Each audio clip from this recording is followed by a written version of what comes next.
नमस्कार सभी को, मैं Navneet Gautam classes of physics में आप सभी का स्वागत करता हूं। बीएससी सेकंड सेमेस्टर थर्मोडायनेमिक्स आप पढ़ रहे हैं और थर्मोडायनेमिक्स में आज हम पढ़ेंगे जूल के एक्सपेरिमेंट के बारे में, जूल के नियम के बारे में, यानी जूल से रिलेटेड जो भी बातें हैं उन सबको आज हम इस लेक्चर में पढ़ेंगे। तो सबसे पहले आप जूल्स लॉ के बारे में देखो, ठीक है। और देखो जूल का जो नियम है, जूल्स लॉ जो है मैंने आपको सेकंड यूनिट में करा रखा है ना। तो आप एक काम करना, हेडिंग डाल लो जूल्स लॉ, ठीक है जी। और आप सेकंड यूनिट में जो जूल्स लॉ मैंने करा रखा है, एक डेरिवेशन था, आप देखना लास्ट में है सेकंड यूनिट के, internal energy of ideal gas and real gas, ठीक है। तो वहां पर आप उस डेरिवेशन के बीच में पाएंगे जूल्स लॉ, है ना। तो वहां से आप उस स्टेटमेंट मैंने लिखवा रखा है और उसका फॉर्मूला भी लिखा हुआ है, तो वहां से आप इसे नोट कर देंगे, ठीक है। तो जूल्स लॉ है ना, वहां पे करा रखा है, तो मुझे दोबारा यहाँ पर कराने की कोई आवश्यकता नहीं है। आइए जूल्स लॉ के बाद चलते हैं, हेडिंग डालो जूल्स फ्री एक्सपेंशन, ठीक है। हेडिंग क्या है? जूल्स फ्री एक्सपेंशन, यानी जूल का मुक्त प्रसार, ठीक है जी। देखो जूल्स फ्री एक्सपेंशन की मैं बात कर रहा हूँ, तो जूल्स फ्री एक्सपेंशन आपसे आइडियल गैस के लिए भी पूछ सकता है और रियल गैस के लिए भी पूछ सकता है, ठीक है। तो यदि आइडियल गैस के लिए आता है तो आइडियल गैस के लिए पहले करा देता हूँ मैं, और फिर रियल गैस के लिए बता देंगे। तो जो आपके एग्जाम में आए आपको वो बता देना है, ठीक है। और इससे पहले एक बात और सुनो, इसे फ्री एक्सपेंशन भी कहते हैं। और फ्री एक्सपेंशन क्या होता है ये बात मैं आपको बता चुका हूँ शायद फर्स्ट यूनिट में ही, है ना। मैंने फ्री एक्सपेंशन एप्लीकेशंस जब कराए थे उसके फर्स्ट लॉ ऑफ थर्मोडायनेमिक्स के, तो तब मैंने आपको बताया था उसी के अंदर एप्लीकेशंस के भीतर फ्री एक्सपेंशन क्या होता है, ठीक है।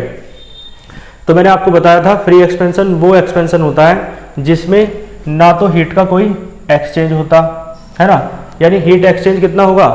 0, और साथ में कोई वर्क भी नहीं होता, यानी जो वर्क डन है वो भी नहीं होता है, तो वर्क डन भी 0, है ना। यानी ऐसा एक्सपेंशन जिसमें there is no exchange of heat, है ना, and no work is done. तो आप इसमें लिख सकते हो, क्या लिखोगे? The expansion in which there is no exchange of heat, ठीक है, and no work is done. Clear है? को लगा दे देना, is known as free expansion. इसे आप फ्री एक्सपेंशन कहते हैं, और इसे आप जूल्स एक्सपेंशन भी कह सकते हो, और इसे आप जूल्स फ्री एक्सपेंशन भी कह सकते हो, ठीक है। फ्री एक्सपेंशन आए चाहे जूल्स एक्सपेंशन आए चाहे जूल्स फ्री एक्सपेंशन आए, तीनों का मतलब एक ही होता है, ठीक है। कर लोगे? मैंने बताया आपको फ्री एक्सपेंशन या जूल्स फ्री एक्सपेंशन क्या होता है, ठीक है, या जूल्स एक्सपेंशन क्या होता है। अब इसके बाद देखो, इसमें हम बात कर लेते हैं सबसे पहले, हेडिंग तो वही है जूल्स फ्री एक्सपेंशन। इसके अंदर पहली हेडिंग क्या है?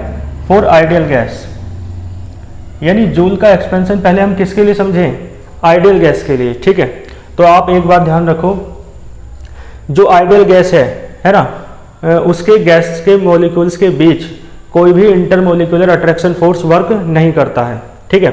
तो आइडियल गैस के मॉलिक्यूल्स के बीच कोई भी इंटरमोलिकुलर यानी अंतराण्विक आकर्षण बल इंटरमोलिकुलर अट्रैक्शन फोर्स वर्क नहीं करता है, ये बात आप जानते हो पहले से ही, ठीक है। तो गैस को जब आप एक्सपेंड करा रहे हो, प्रसार करा रहे हो गैस का, ठीक है, तो आपको कुछ वर्क ही नहीं करना पड़ेगा। क्यों नहीं करना पड़ेगा? क्योंकि देखो इंटरमोलिकुलर अट्रैक्शन फोर्स है गैस के मॉलिक्यूल्स के बीच, तो आप मतलब गैस मॉलिक्यूल्स एक दूसरे को बांधे हुए हैं, और आपको यदि उन्हें दूर दूर करना है, वे तो एक दूसरे को खींच रहे हैं, आपको यदि उन्हें दूर दूर करना है गैस मॉलिक्यूल्स को, भाई वॉल्यूम तभी तो बढ़ेगा, एक्सपेंशन तभी तो होगा जब गैस के मॉलिक्यूल्स दूर दूर जाएंगे। तो यदि आपको उन्हें दूर करना है ना, तो आपको वो जो अट्रैक्शन फोर्स है इंटरमोलिकुलर अट्रैक्शन फोर्स, उसके अगेंस्ट जाके वर्क करना पड़ेगा, ठीक है। लेकिन आइडियल गैस में तो इंटरमोलिकुलर अट्रैक्शन फोर्स गैस के मॉलिक्यूल्स के बीच वर्क करता ही नहीं है, तो इस कारण आप यहाँ पर कोई भी वर्क नहीं करते हैं अगेंस्ट इंटरमोलिकुलर अट्रैक्शन फोर्स, ठीक है। तो यानी यहाँ पर वर्क डन कितना होता है? 0, ठीक है। और हीट का एक्सचेंज भी नहीं होता है, ठीक है, और हीट का एक्सचेंज भी नहीं होता है। क्लियर है? बात समझ में आई? तो ये था आपका। अब देखो, ना तो वर्क डन होगा, हीट का एक्सचेंज हो ही नहीं रहा, है ना। तो ये जो आइडियल गैस के लिए एक्सपेंशन है, ये कहलाएगा Joule's free expansion for ideal gas. और एक बात सुनो, बाहर से एनर्जी का एक्सचेंज अंदर से बाहर या बाहर से अंदर तो हो नहीं रहा, तो वर्क हो नहीं रहा है, तो वर्क नहीं हो रहा है मतलब वर्क आप कर नहीं रहे। यदि वर्क करते तो इंटरनल एनर्जी से करते, क्योंकि हीट तो बाहर से मिल नहीं रही। अब वर्क आप कर नहीं रहे हो, इसका मतलब है इंटरनल एनर्जी में भी कोई चेंज नहीं हो रहा है। क्योंकि आप फर्स्ट लॉ ऑफ थर्मोडायनेमिक्स लगा कर देखो क्या होता है, डी क्यू बराबर D W plus d you, D Q भी जीरो, डी डब्ल्यू भी जीरो, तो डी यू भी कितना है, जीरो। इसका मतलब ये बात तो मैं आपको पहले बता भी चुका हूँ वहाँ पे कि इसमें फ्री एक्सपेंशन के दौरान इंटरनल एनर्जी में भी कोई चेंज नहीं होता है ना। इसका मतलब है ना तो हीट का कोई एक्सचेंज है, ना ही वर्क किया जा रहा है कोई अगेंस्ट, है ना, इंटरमोलिकुलर अट्रैक्शन फोर्स। वर्क क्यों किया जाएगा जब आइडियल गैस के मॉलिक्यूल्स के बीच इंटरमोलिकुलर अट्रैक्शन फोर्स होता ही नहीं है, ठीक है। तो इस कारण से आइडियल गैस की इंटरनल एनर्जी में भी कोई चेंज नहीं होगा। और चेंज नहीं होगा तो देखो इंटरनल एनर्जी लिंक करती है टेम्परेचर, है ना, टेम्परेचर डिपेंड करता है इंटरनल एनर्जी पर। तो इंटरनल एनर्जी में कोई चेंज नहीं है तो टेम्परेचर कैसा रहेगा, कांस्टेंट, यानी टेम्परेचर में भी कोई चेंज नहीं होगा। तो ना तो गैस हीटिंग इफेक्ट शो करेगी, अर्थात टेम्परेचर ना तो बढ़ेगा और ना ही टेम्परेचर घटेगा, तो ना ही गैस कूलिंग इफेक्ट शो करेगी, ठीक है। तो ये मैंने आपको समझाया Joule's free expansion for ideal gas, ठीक है। जो बातें मैंने आपको बताई हैं ये सब आपको पीडीएफ नोट्स के रूप में लिखी हुई मिल जाएंगी।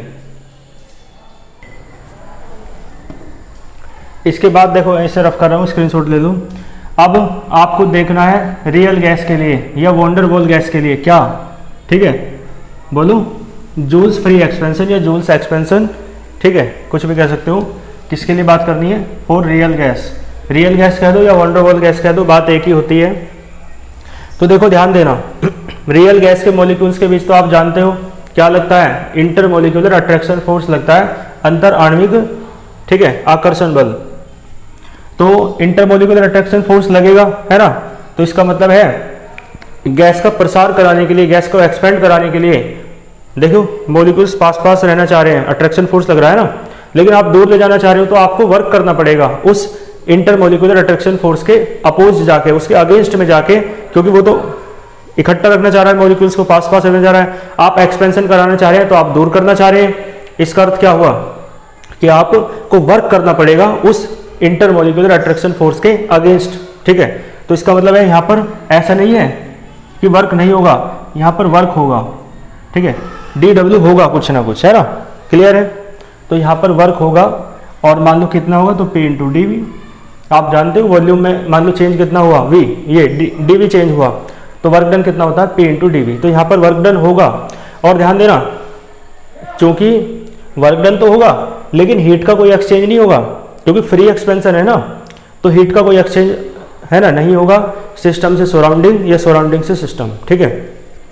तो जब हीट का कोई एक्सचेंज नहीं होगा तो वर्क जो आपको करना पड़ेगा एक्सपेंशन कराने के लिए, गैस को एक्सपेंड कराने के लिए, वो तो आपको इंटरनल एनर्जी से कराना पड़ेगा। और इंटरनल एनर्जी से आप कराएंगे वर्क डन तो इंटरनल एनर्जी क्या हो जाएगी, डिक्रीज हो जाएगी, ठीक है। और इंटरनल एनर्जी डिक्रीज हो गई सिस्टम की तो इसका मतलब है टेम्परेचर भी डिक्रीज हो जाएगा, क्योंकि टेम्परेचर डिपेंड करता है इंटरनल एनर्जी पे। इंटरनल एनर्जी घटी तो टेम्परेचर भी घट जाएगा, ठीक है। बात समझ में आई। तो इसका मतलब है जो गैस है वो कूलिंग इफेक्ट शो करेगी, ठीक है। कैसा इफेक्ट शो करेगी, कूलिंग इफेक्ट शो करेगी गैस, यानी कि कूल हो जाएगी, ठंडी हो जाएगी गैस, ठीक है। बात समझ में आई। तो ये बात मैंने किसके लिए बताई, रियल गैस के लिए। तो रियल गैस के लिए यही बात है कि यदि मॉलिक्यूल्स अट्रैक्ट करते हैं, जैसे कि, है ना, आप जानते हैं, तो मॉलिक्यूल एक दूसरे को अट्रैक्ट करते हैं, इंटरमोलिकुलर अट्रैक्शन फोर्स लगता है मॉलिक्यूल्स के बीच। इस कारण से आपको गैस को एक्सपेंड कराने के लिए इंटरमोलिकुलर अट्रैक्शन फोर्स के अगेंस्ट आपको वर्क करना पड़ेगा। इस कारण से, और बाहर से एनर्जी मिल नहीं रही, हीट का एक्सचेंज नहीं हो रहा है, डी क्यू जीरो है चूंकि, तो इसलिए आपको इंटरनल एनर्जी से वर्क कराना पड़ेगा। इंटरनल एनर्जी खर्च होगी वर्क करने में, ठीक है। इस कारण से इंटरनल एनर्जी घट जाएगी और इंटरनल एनर्जी टेम्परेचर से रिलेटेड होती है, इस कारण टेम्परेचर भी घट जाएगा गैस का। और गैस क्या शो करेगी, कूलिंग इफेक्ट, कूल हो जाएगी, ठंडी हो जाएगी। और देखो इसका अपोजिट देख सकते हो, मान लो मॉलिक्यूल्स के, बस केवल मानना है ना, मॉलिक्यूल्स के बीच गैस के जो मॉलिक्यूल्स हैं उनके बीच यदि रिपल्सन लग रहा है, रिपल्सन फोर्स है ना, आप प्रतिकर्षण बल तो फिर तो आपको फेवर मिला ना भाई। आप भी ये आप क्या करना चाह रहे हैं, मॉलिक्यूल्स को दूर दूर करना चाह रहे हैं और रिपल्सन जो है ये भी दूर दूर करना चाह रहा है, तो आपको वर्क करना नहीं पड़ेगा उसके अगेंस्ट जाके, बल्कि आपको वर्क प्राप्त होगा।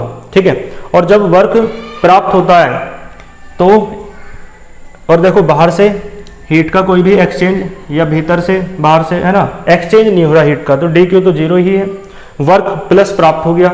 जब वर्क प्राप्त हो गया, ठीक है, तो इंटरनल एनर्जी बढ़ जाएगी। इंटरनल एनर्जी बढ़ जाएगी, क्यों बढ़ेगी समझ गए ना, क्योंकि भैया आपको वर्क करते हैं, आप वर्क करते हैं तो इंटरनल एनर्जी घटती है, और जब आपको वर्क प्राप्त हो रहा है, आपको फेवर मिल रहा है ना, आप जो काम करना चाह रहे हैं वो काम कोई और सपोर्ट कर रहा है उसमें, या उस काम को कोई और भी कर रहा है, तो आपको तो फेवर मिल गया ना, आपकी तो मुश्किलें आसान हो गई। ठीक है, यानी कि आप क्या करना चाह रहे हैं, एक्सपेंशन, तो आप मॉलिक्यूल्स को दूर दूर ले जाना चाह रहे हैं, और ये इनके बीच यदि रिपल्सन फोर्स लग रहा है तो ये तो खुद दूर दूर जाएंगे, है ना, आप क्या इन्हें दूर ले जाओगे तो खुद जाएंगे। तो आप जो चाह रहे हैं दूसरा, मतलब वो काम कोई दूसरा खुद कर रहा है। ठीक है, तो आपको वर्क प्राप्त हो रहा है इसी कारण, और आपको वर्क प्राप्त हो रहा है तो इंटरनल एनर्जी बढ़ेगी, क्योंकि जो वर्क से एनर्जी मिलेगी वो बाहर तो जाएगी नहीं, क्योंकि हीट का एक्सचेंज नहीं है, तो बाहर तो जाएगी नहीं, तो सिर्फ वो सिस्टम की इंटरनल एनर्जी को बढ़ा देगी, और इंटरनल एनर्जी बढ़ेगी तो टेम्परेचर भी बढ़ जाएगा। ठीक है, और टेम्परेचर बढ़ने का मतलब है गैस क्या शो करेगी गैस शो करेगी हीटिंग इफेक्ट। ठीक है जी, हीटिंग इफेक्ट शो करेगी गैस, यानी कि गैस गर्म हो जाएगी, है ना, हॉट हो जाएगी। कर लोगे? तो मैंने जूल्स फ्री एक्सपेंशन आपको, है ना, उसकी डेफिनेशन भी बता दी, और फिर आइडियल गैस के लिए भी बता दिया, एक्सप्लेन कर दिया पूरा, और रियल गैस के लिए भी एक्सप्लेन कर दिया है। ठीक है, इससे पहले मैंने जूल्स लो आपको बताया कि या तो आप वहीं लिखा रहने दो चाहे तो, नहीं तो दोबारा हेडिंग डाल के यहाँ भी कर सकते हो। ठीक है, जूल्स लो भी, है ना, कर लेंगे आप। और अब इसके बाद चलते हैं जूल कोएफिशिएंट की ओर, है ना, यानी जूल गुणांक कहते हैं आप उसे हिंदी में। इसका एक स्क्रीनशॉट ले लीजिए। ठीक है, मैं इसे रफ करके आगे चलता हूँ। अब मैंने क्या कहा, जूल्स कोएफिशिएंट हेडिंग डालो, जूल गुणांक या जूल का गुणांक आप कह सकते हैं। ठीक है जी, जूल्स कोएफिशिएंट,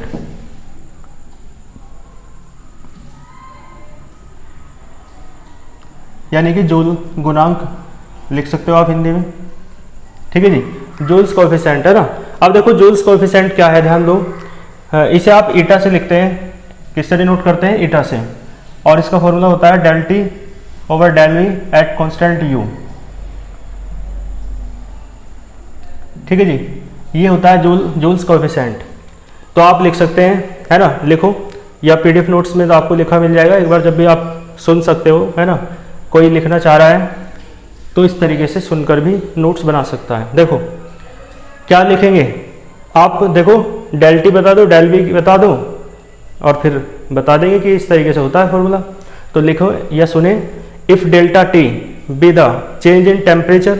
ठीक है, डेल्टा क्या, डेल कहते हैं आप, है ना, if del T be the change in temperature and del V be the change in volume of the gas. ठीक है, then Joule's coefficient is defined as follows, इस प्रकार डिफाइंड किया जाता है, और नेक्स्ट लाइन में फॉर्मूला लिख के इसे बॉक्स में बंद कर देना। ठीक है, इसका मतलब है इसे ईटा से डिनोट करते हैं, और इसका फॉर्मूला क्या होता है, del T over del V at constant U, यानी पोटेंशियल एनर्जी कांस्टेंट रहती है। ठीक है, तो ये जूल्स कोएफिशिएंट है, आपसे वेरी शॉर्ट में आपसे पूछ सकता है, तो आप बता देंगे। ठीक है, और देखो जूल्स कोएफिशिएंट आप हेडिंग डालो, या जूल्स कोएफिशिएंट आ जाए तो ठीक है, नहीं तो अब जूल्स कोएफिशिएंट हमें निकालना है किसके लिए, फॉर रियल गैस कह दो या वॉन डेर वाल गैस कह दो, एक ही बात है, रियल गैस या वॉन डेर वाल गैस के लिए। ठीक है जी, तो एक बात सुनो ध्यान से,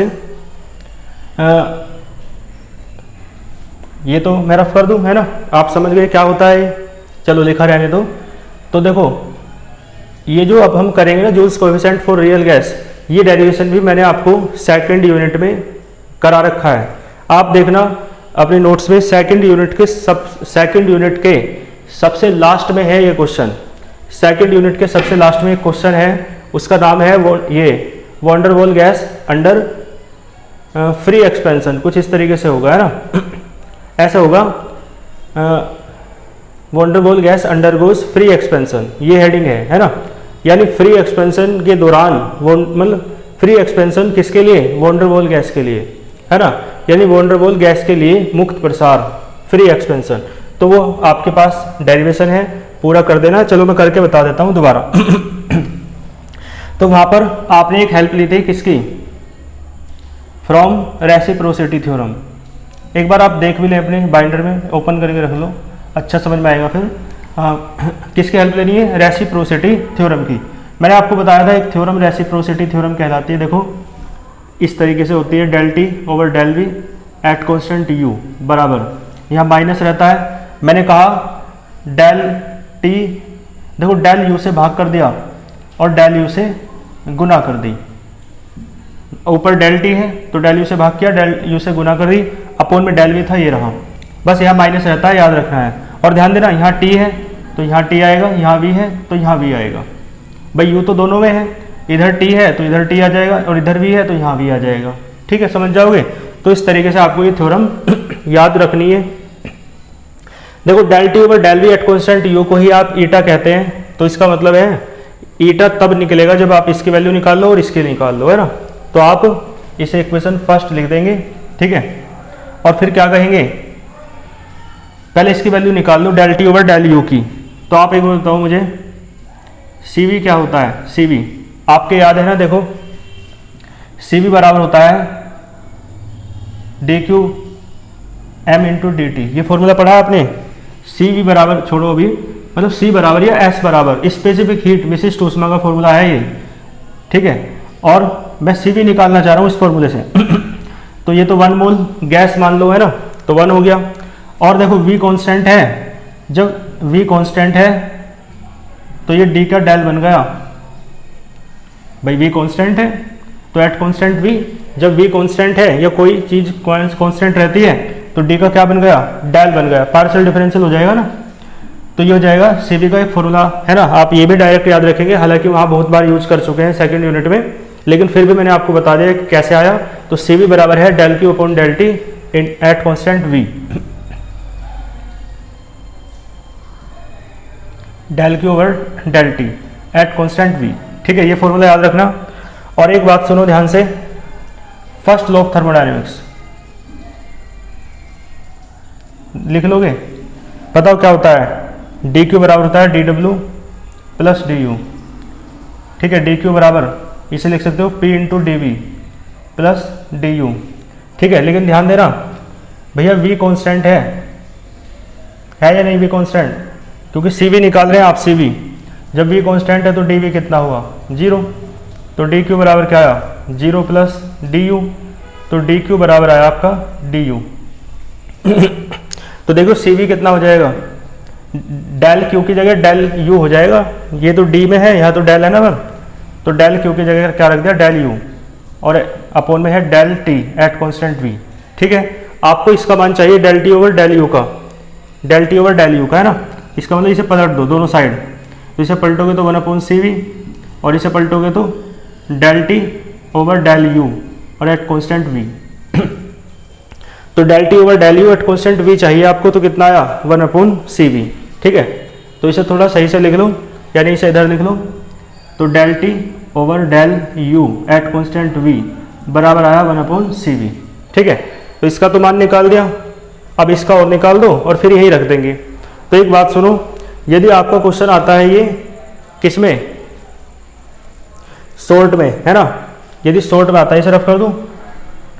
देखो यदि आपका क्वेश्चन आता है शॉर्ट में, है ना, तो आप डायरेक्ट याद रखेंगे, ये मैंने डेरिवेशन करा रखा है, इसकी value del you over del we at constant T, इसकी वैल्यू होती है a अपॉन वी स्क्वायर। ये डेरिवेशन मैंने करा रखा है, अभी बताऊंगा कहाँ करा रखा है। तो मतलब शॉर्ट में आता है क्वेश्चन, भाई शॉर्ट में जूल कोएफिशिएंट शॉर्ट में आता है। तो आप इसकी वैल्यू डायरेक्ट, इसकी वैल्यू डायरेक्ट याद रखेंगे, ठीक है। और इसकी वैल्यू आपने निकाल ही दी है, तो ये देखो इसकी वैल्यू यानी इसकी वैल्यू और इसकी वैल्यू यानी ये दोनों फिर फर्स्ट में रख के डायरेक्ट आपको जूल कोएफिशिएंट मिल जाएगा, डायरेक्ट मिलेगा, है ना। और यदि लॉन्ग में आता है तो फिर मैं बताता हूँ अभी, लेकिन पहले शॉर्ट के लिए देख लो। ठीक है जी, देखो इसकी वैल्यू और इसकी वैल्यू कहाँ रख दो, फर्स्ट में। तो फर्स्ट इंप्लाइज करो तो ये हो जाएगा del T over del we at constant U बराबर माइनस, देखो del T over del U at constant V, ये रहा 1/cv। ठीक है जी, और del you over del we at constant T, ये रहा a/v²। ठीक है जी, a/v², कोई दिक्कत तो नहीं है। ठीक है जी, और आप जानते हो del T over del we at constant U होता है ईटा। ठीक है, बता दो साइड में, है ना, ये क्या होता है, ये होता है जूल कोएफिशिएंट। क्या होता है, ईटा बराबर del T over del we at constant U.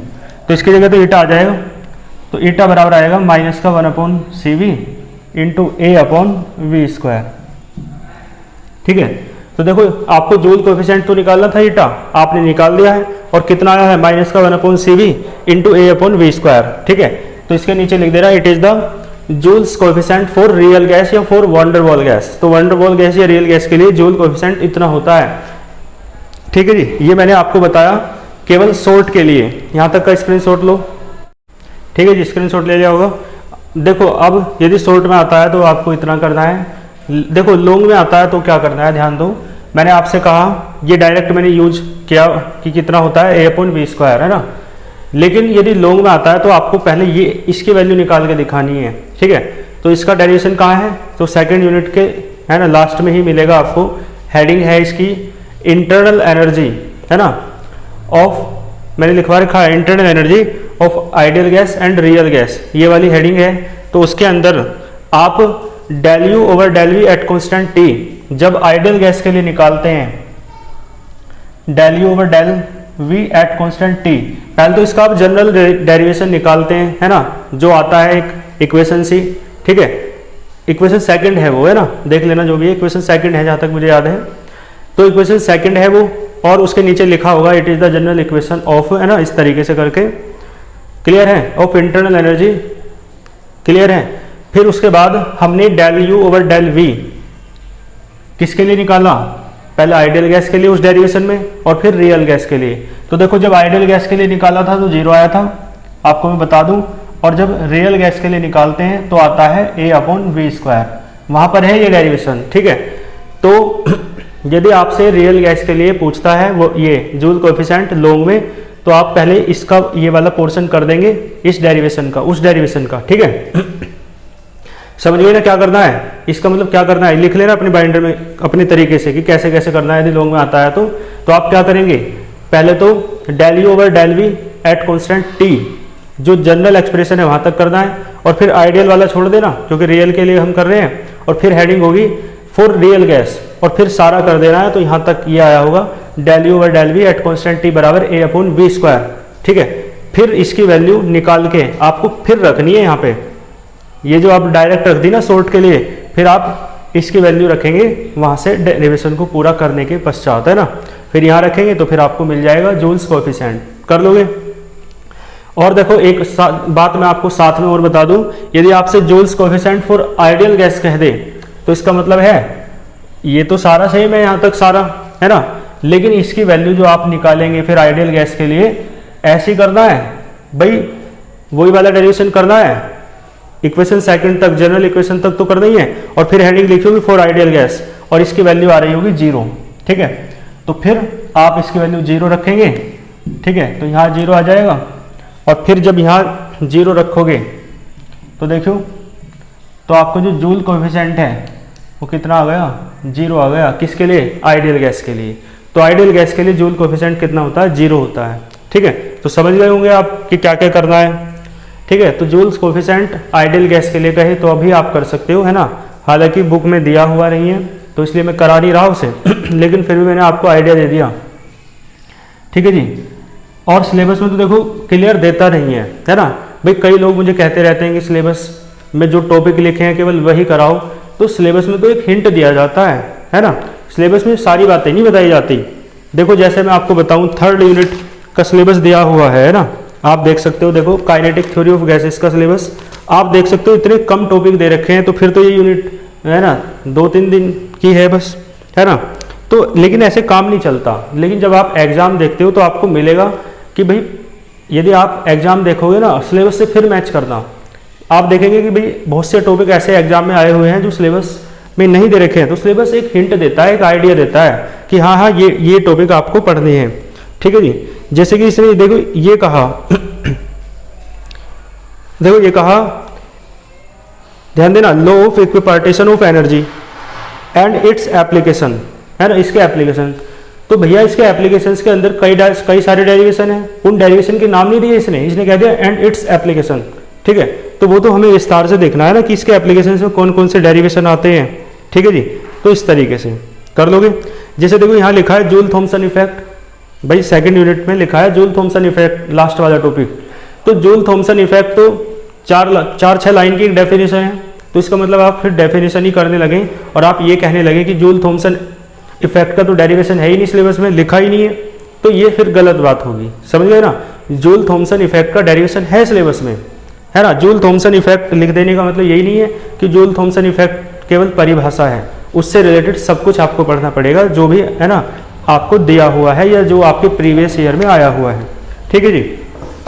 तो आपको पता चलता है प्रीवियस ईयर पेपर्स की हेल्प से, और बुक भी सजेस्ट करती हैं आपको कि क्या क्या पढ़ना है, ठीक है। तो समझ गए। तो मैंने कहा Joule's coefficient for real gas कर लोगे, लॉन्ग में आ जाए तो कैसे करना है मैंने बता दिया, शॉर्ट में आ जाए तो कैसे करना है मैंने बता दिया, ठीक है। कोई इसमें दिक्कत आपको नहीं होगी। आइए चलते हैं अब जूल के एक्सपेरिमेंट की ओर। तो मैं इसे रफ कर देता हूं, अब आप हेडिंग डालो जूल्स एक्सपेरिमेंट, है ना, यानी जूल का प्रयोग, ठीक है जी। जूल का प्रयोग पढ़ेंगे हम, जूल्स एक्सपेरिमेंट।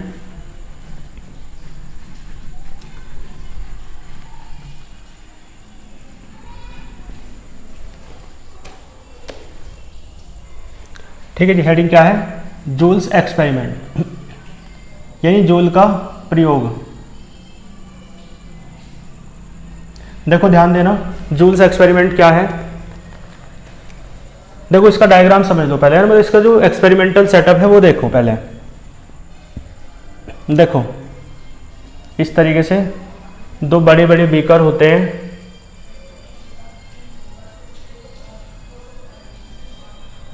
ठीक है जी। एक बीकर यहाँ पे रहता है,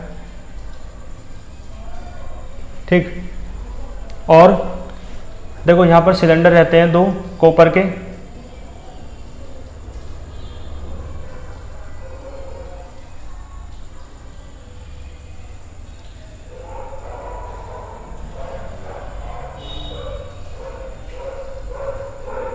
ठीक है जी, इस तरीके से।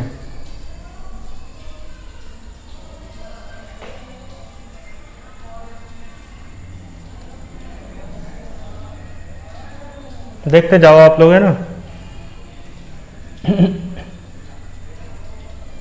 बल्कि थोड़ा आगे लेना पड़ेगा।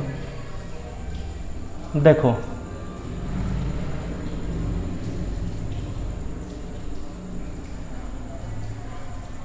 ठीक है जी। देखो ये बीकर है ना, इनमें वाटर भरा है, ठीक है।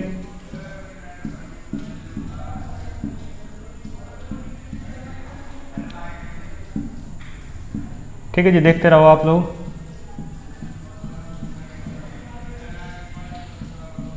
और ये एक सिलेंडर है कॉपर का, मान लो उसका नाम क्या है पी, है ना। और उधर भी दूसरे बीकर में भी एक सिलेंडर होगा, मान लो उसका नाम क्या होगा, ठीक है, पहले बना दूं मैं आपको।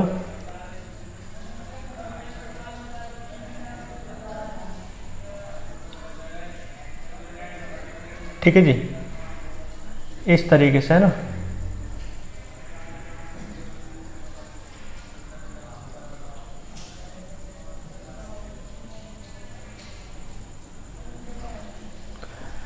देखो यहाँ भी एक सिलेंडर लगा है, ठीक है जी, थोड़ा नीचे है ये,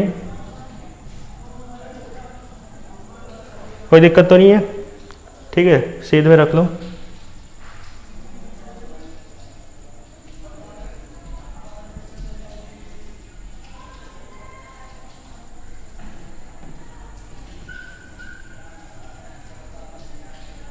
इस तरीके से, है ना। ये है मान लो सिलेंडर Q, इधर सिलेंडर P है, इधर सिलेंडर Q है, ये दोनों कॉपर के हैं, ठीक है।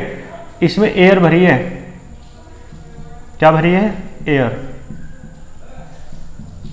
ये एयर के मॉलिक्यूल्स हैं, ठीक। और ये एक रबर का पाइप है जिसके द्वारा सिलेंडर A सिलेंडर B से जुड़ा है। और यहाँ पर क्या है? यहाँ पर वाटर है, ठीक है। यहाँ पर क्या है? वाटर। क्लियर है? समझ पा रहे हो? तो यानी दूसरे बीकर में भी वाटर है और तीसरे बीकर में भी वाटर ही रहेगा। तो देखो यहाँ भी वाटर बना लो,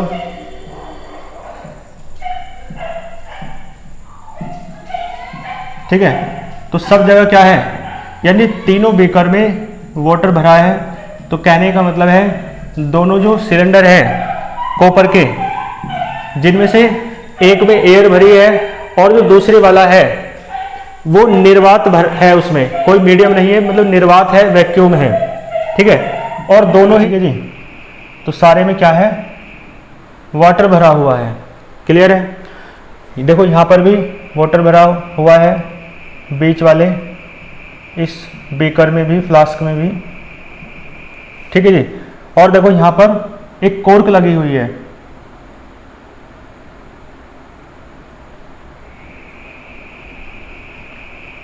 ठीक है जी। क्लियर है? ये कॉर्क लगी हुई है, यानी यहाँ से इसे यदि टाइट कर दिया जाए, क्लियर है, तो पता है क्या होता है? गैस P से या एयर जो भरी है P में, वो है ना, पाइप से होकर Q में नहीं जाएगी यदि इसे टाइट कर दिया जाए। कोक बोलते हैं इसे, ठीक है। और यदि इसे खोल दिया जाए तो गैस या जो भी भरा है P सिलेंडर में, जैसे कि एयर भरी है, ड्राई एयर यहाँ पे, तो वो कहाँ चली जाती है? यदि इसे खोल दिया जाए तो चली जाती है Q में। कोई दिक्कत तो नहीं है, ठीक है। ये डायग्राम है जूल्स एक्सपेरिमेंट का, है ना। जूल के एक्सपेरिमेंट का क्या है? ये डायग्राम है। और देखो इस डायग्राम, मतलब इस एक्सपेरिमेंट को क्यों किया जूल ने? जूल ये देखना चाहते थे कि वंडरवॉल गैस में या रियल गैस में क्या इंटरमोलिकुलर अट्रैक्शन फोर्स एग्जिस्ट करता है, यानी इंटरमोलिकुलर अट्रैक्शन फोर्स गैस के मॉलिक्यूल्स के बीच वर्क करता है या नहीं करता है। ये बात उन्होंने इस एक्सपेरिमेंट से जानना चाहिए, ठीक है। तो ये एक्सपेरिमेंट जो है प्रेशर में चेंज और वॉल्यूम में चेंज के दौरान देखता है कि क्या एनर्जी में भी चेंज होता है गैस की, ठीक है। किसमें? प्रेशर में चेंज के दौरान क्या एनर्जी में चेंज होता है? एक बात, क्या वॉल्यूम में चेंज के दौरान एनर्जी में चेंज होता है? ये जो एक्सपेरिमेंट है इस बात को देखता है, ठीक है जी। क्लियर है? और देखो ध्यान देना, इसमें क्या है, मैं आपको इसके कंस्ट्रक्शन बता दूं। देखो दो सिलेंडर होते हैं कॉपर के, ठीक है। ये कॉपर के सिलेंडर हैं दो, P और Q, ठीक है जी। P जो सिलेंडर है इसमें ड्राई एयर भरी है, यानी शुष्क वायु भरी है। और जो Q सिलेंडर है ये वैक्यूम है इसमें, है ना, यानी निर्वात है इसमें, ठीक है जी। और ये दोनों सिलेंडर एक रबर के पाइप के द्वारा जुड़े हैं, ठीक है जी। क्लियर है? और यहाँ पर एक कोक लगी है, यानी जो एक तरीके से बंद कर सकते हो या खोल सकते हो यहाँ से, ठीक है जी।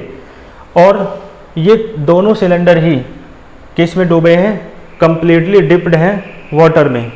और ये भी है ना, किस में डूबा हुआ है? वाटर में डूबा हुआ है, ठीक है। और यहाँ पर एक थर्मोमीटर लगा रहता है टेम्परेचर को नापने के लिए, ठीक है जी। टेम्परेचर को नापने के लिए क्या लगा रहता है? थर्मोमीटर। क्लियर है? आप लोग सही सा बना लेना। ये रहा, ठीक है जी। ये रहा,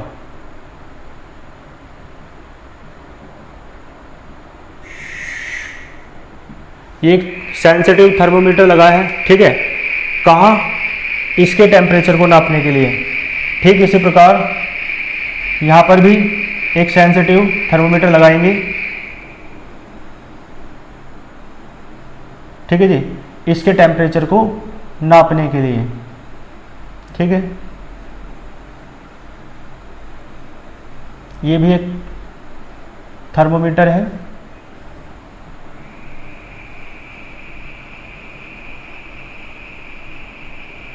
ठीक है जी, यहाँ भी एक थर्मोमीटर है टेम्परेचर को नापने के लिए, और एक थर्मोमीटर यहाँ पे होता है, ठीक है, टेम्परेचर को नापने के लिए।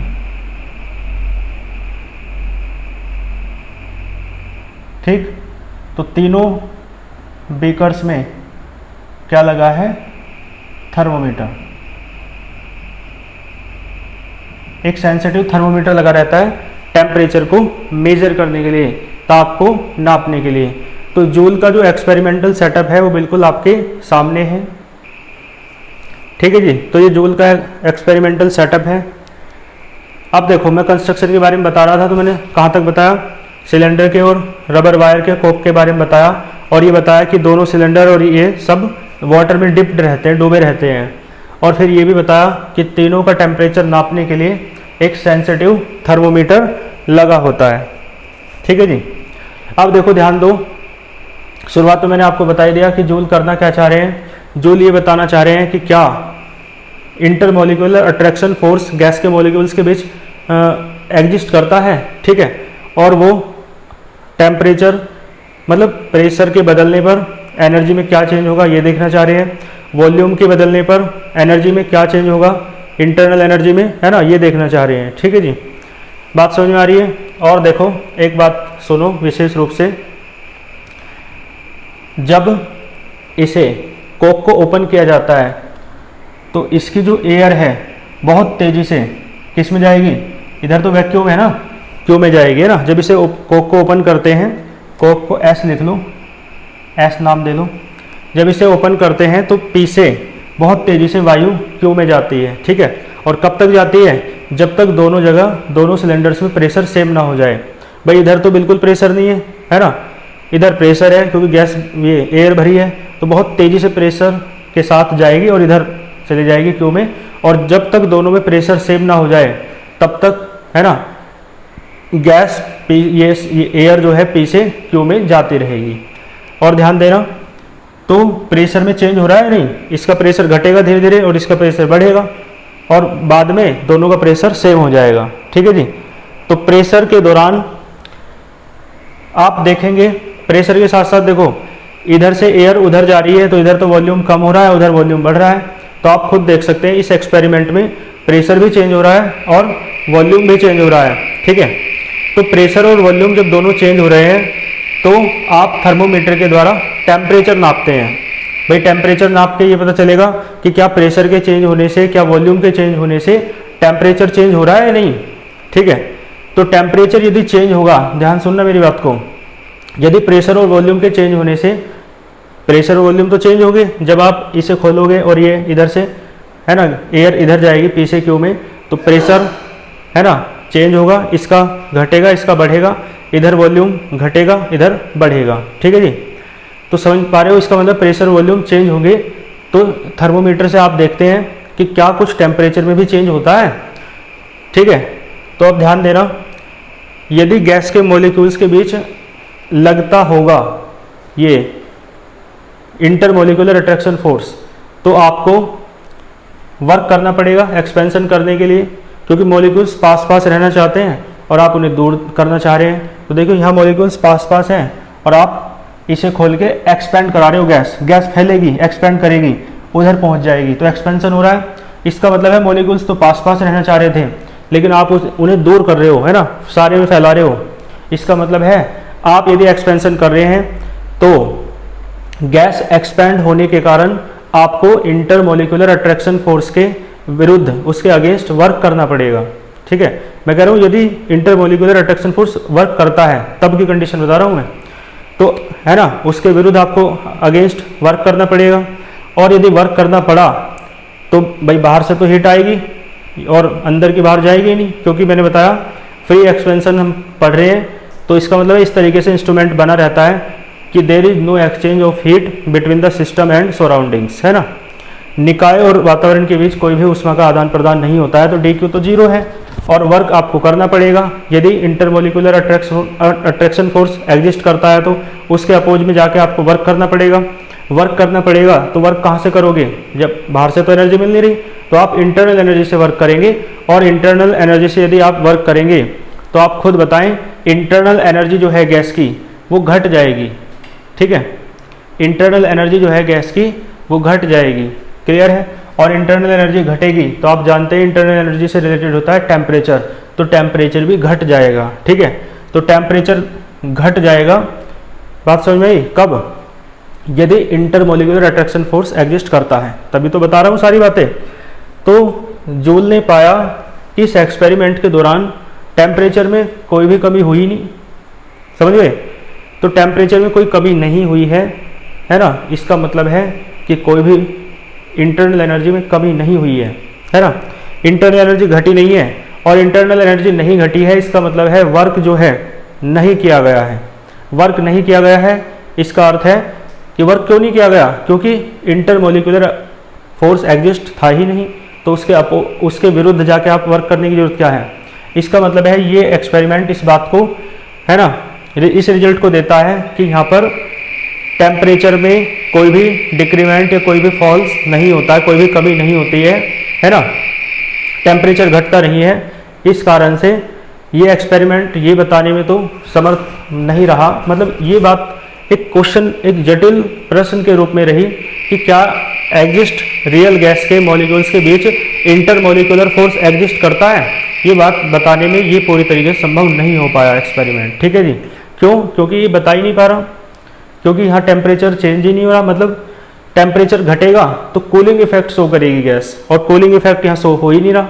ठीक है, इसका मतलब है कूलिंग इफेक्ट नहीं शो हो रहा है, ध्यान देना।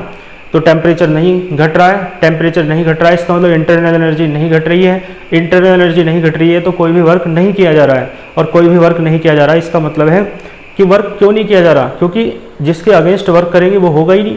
इसका मतलब है इंटरमोलिकुलर अट्रैक्शन फोर्स नहीं है। ये एक्सपेरिमेंट तो ये बताता है। ठीक है जी। तो ये अच्छे से डिटेक्ट नहीं कर पाया, इसकी बात मैंने आपको बताई। ठीक है जी। तो इसका मतलब है रियल गैस के नेचर को तो ये अच्छे से बता नहीं पा रहा, है ना? तो इसका मतलब है जो जूल का एक्सपेरिमेंट है और जूल का लॉ है, ये दोनों ही किसके लिए हैं? आइडियल गैस के लिए, परफेक्ट गैस के लिए, पूर्ण गैसों के लिए। ठीक है, तो जूल्स एक्सपेरिमेंट और जूल्स लॉ केवल और केवल आइडियल गैस के लिए है, परफेक्ट गैसों के लिए है। कर लोगे? और देखो यहाँ से मैंने एक बात बताई कि क्या इसका उद्देश्य क्या था, कि क्या वॉल्यूम के चेंज होने पर फर्क पड़ता है इंटरनल एनर्जी पर। ठीक है, तो यहाँ से आप देखो वॉल्यूम तो चेंज हुआ, प्रेशर भी चेंज हुआ, लेकिन इंटरनल एनर्जी कहाँ चेंज हुई है? भाई इंटरनल एनर्जी चेंज होती तो टेम्परेचर, मतलब इंटरनल एनर्जी घटती तो टेम्परेचर घटता, टेम्परेचर घटता तो कूलिंग इफेक्ट शो होता, है ना? लेकिन ऐसा कुछ नहीं हुआ। इसका मतलब है यहाँ से जो इस एक्सपेरिमेंट का सार है, जो समरी है, जो इसका स्टेटमेंट है, वो क्या है? वो ये कहता है कि del you over del we at constant T बराबर 0। भाई ये बात आप देखो, इसका मतलब है change in internal energy with respect to volume at constant temperature is 0।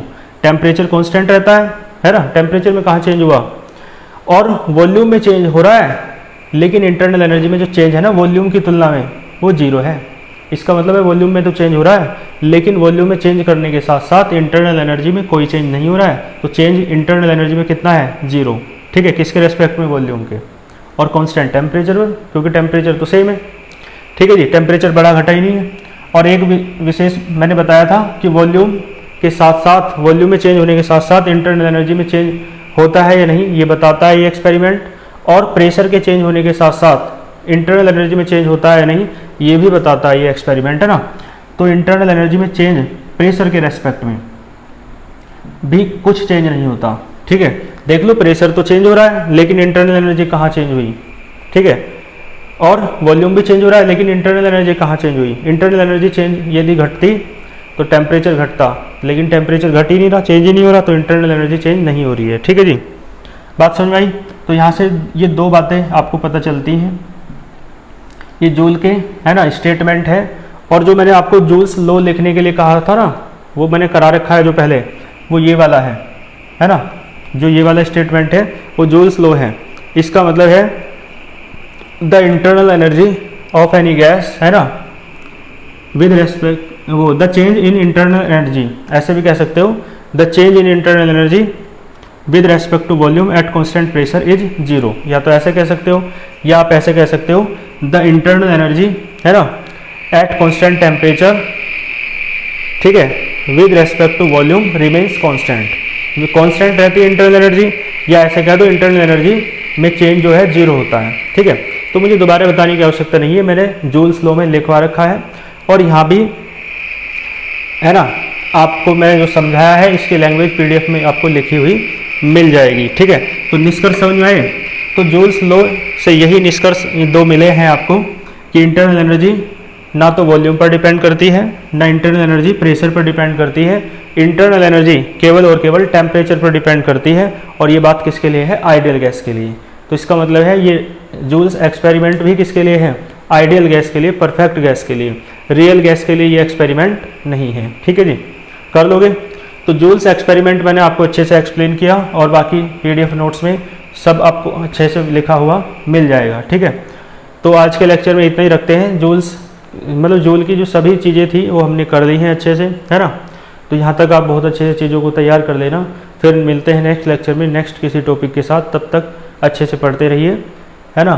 और पीडीएफ आपको टेलीग्राम चैनल पर मिलेगी, तो टेलीग्राम चैनल का लिंक वीडियो के डिस्क्रिप्शन बॉक्स में है। यदि आपने ज्वाइन नहीं किया है तो आप डिस्क्रिप्शन बॉक्स में जा कर के ज्वाइन कर सकते हैं। ठीक है, और बाकी हमारा पेड बैच सेमीकंडक्टर डिवाइसेस का चल रहा है, जिसके लिए आप संपर्क कर सकते हैं। वीडियो के डिस्क्रिप्शन बॉक्स में नंबर दिया हुआ है, उस पर आप कांटेक्ट करके पेड बैच की इन्फॉर्मेशन ले सकते हैं। ठीक है, तो ठीक है, नेक्स्ट लेक्चर में अब नेक्स्ट किसी टॉपिक के साथ मिलेंगे। तब तक अच्छे से पढ़ते रहिए। All the very best.